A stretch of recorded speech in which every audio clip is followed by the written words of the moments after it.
Bonjour et bienvenue dans ce programme. Le Premier ministre malien, Souleymane Boubèye Maïga, a entamé mercredi une visite d'évaluation à Ménaka dans le nord-est.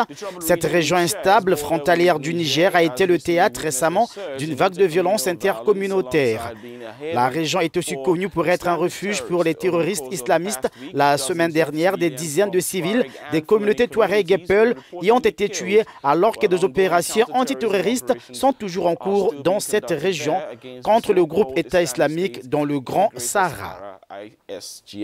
Exactement, Jerry, et rien ne semble mettre fin à cette situation sécuritaire complexe qui finalement profite aux djihadistes, alors que pourtant sur place, il y a l'armée malienne, les soldats français de l'opération militaire Barkhane, mais aussi les soldats de la MINUSMA qui est la mission de l'ONU au Mali. On va tenter d'en savoir un petit peu plus avec Alou Diawara qui est notre correspondant à Bamako. Il est en ligne avec nous. Alors bonjour Alou, hier le Premier ministre Souleymane Boubèye Maïga s'est rendu dans le nord du pays, à Ménaka, qui est en proie à de l'insécurité. Qu'est-ce qu'on doit retenir de ce déplacement?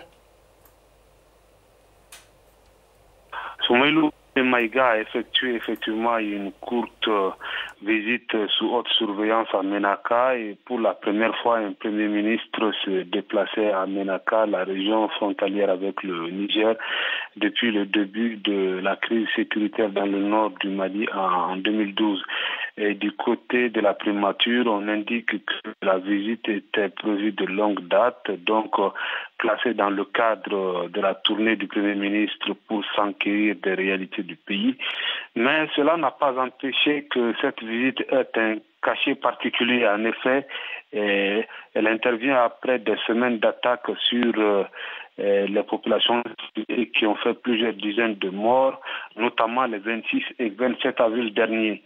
Justement, Souleymane Boubèye Maïga a indiqué que le premier message du président de la République qu'il est venu transmettre porte sur les condoléances aux familles des victimes.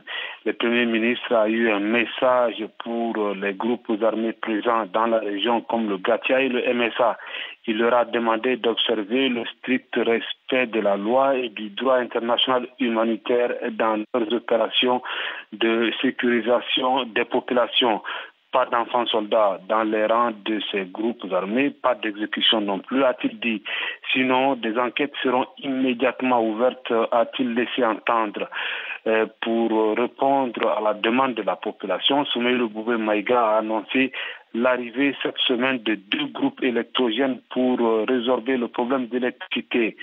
500 tonnes de céréales et 1500 tonnes d'aliments bétail ont été également annoncés pour faire face à une probable crise alimentaire. Alors, le 5 mai dernier, il y a un accord de paix qui a été signé entre 3 groupes armés. Est-ce que vous pouvez nous en dire plus? Il s'agit d'un accord qui aurait été signé ici à Bamako le 5 mai et qui engagerait les différentes communautés à faire la paix et à enterrer la hache de guerre.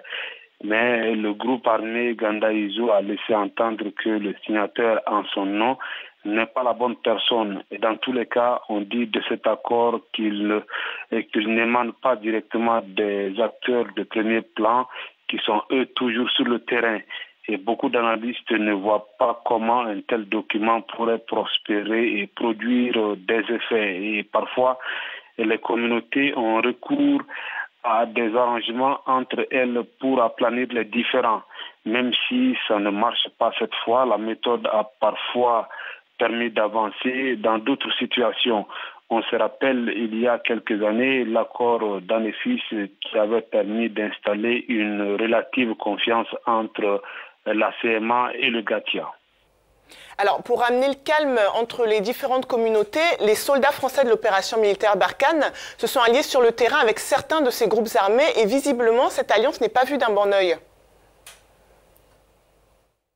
Il est vrai que l'association MSA Barkhane fait couler beaucoup d'encre en ce moment, mais apparemment ce partenariat n'est pas prêt de s'arrêter puisque cela aurait permis de neutraliser des dizaines de présumés terroristes dans la zone et Barkhane ne s'en cache pas. Hier à Ménaka, le Premier ministre Souleymane Boubèye Maïga a pratiquement confirmé la même chose, surtout qu'il s'agit de mouvements signataires de l'accord pour la paix et la réconciliation d'après lui. Le MSA, le GATIA et la CMA sont nos partenaires, comme ils le sont pour d'autres forces, a-t-il laissé entendre. Cette collaboration, bien que n'étant pas permanente, donne une certaine efficacité au travail des militaires français et des soldats maliens, d'où l'intérêt pour ces derniers de maintenir les choses en l'état. Ces groupes locaux ont l'avantage de bien maîtriser le terrain et les réalités socio-linguistiques de la région. Et ce n'est pas la première fois qu'il y a collaboration entre les forces étrangères et des groupes signataires de l'accord.